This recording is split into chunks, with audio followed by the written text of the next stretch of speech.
कि आपका मन जो है ना भले ही मैला हो, पर कहते हैं ना तन मैला नहीं होना चाहिए। क्यों? क्योंकि ना तो मन मैला होना चाहिए ना तो तन मैला होना चाहिए। कि भगवान ने जब आपको जीवन दान दिया, भगवान ने आपको धरती पे भेजा है तो कुछ सोच समझ के ही भेजा होगा भगवान ने। हम कभी कभी यही सोचते हैं कि हम लोग के पास बोलने के लिए जुबान है, दिल की बातें किसी को कह देते हैं, किसी की बातें सुनते हैं तो हमें बहुत बुरा लगता है। लेकिन जब मैं अपने आसपास उन लोगों को देखती हूँ जिन्हें भगवान ने तो जुबान दिया है और न सुनने की कोई शक्ति दी है, वो लोग अपना जीवन कैसे जीते हैं ना। इंसान की जो क्या कहते हैं, एक अजीब सी बोली, वो भी इंसान चाहता होगा कि मैं बोलूं, मैं किसी से अपने मन की बात कह सकूं। लेकिन नहीं, उस कहते हैं ना, जो इंसान को भगवान जुबान नहीं देता है, सुनने के लिए कान तो दिखावा होता है पर भगवान उसमें आवाज़ जाने की क्षमता नहीं होती सुन। वो इंसान एक अपने आप में मिसाल होता है ना।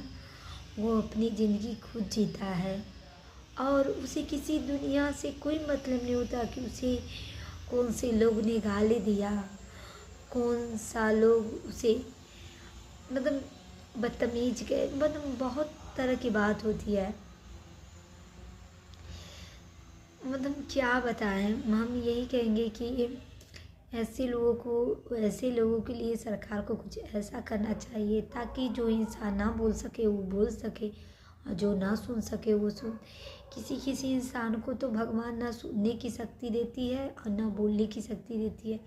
तो इस बात से हमें बहुत तकलीफ होती है कि देखो, एक इंसान जब धरती पे जन्म लेता है तो कोई इतना खूबसूरत होता है कि हम उसे देखते ही मन करता है कि उसको सारा नज़र देखते रहे। कोई इंसान ऐसा होता है कि हम कहते हैं इसको देखना ही बेकार है, इसको देखे ना तो दिन खराब।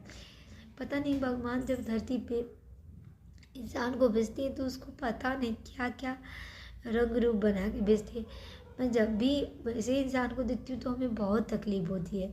मैं किसी बूढ़े व्यक्ति को कबार बेचते हुए देखती हूँ तो हमें तकलीफ होती है क्योंकि ऐसे बेचारा बुढ़ापा में कबार बेच रहा है। किसी अंधे को देखती हूँ तो कहती भगवान कैसा है जो उसे अंधा बना दिया, क्या भगवान ने उसकी तकलीफ नहीं देखी? किसी का हाथ पैर कटा, मतलब बहुत से लोग ऐसे होते हैं, क्या बताएं, बहुत अफसोस होता है।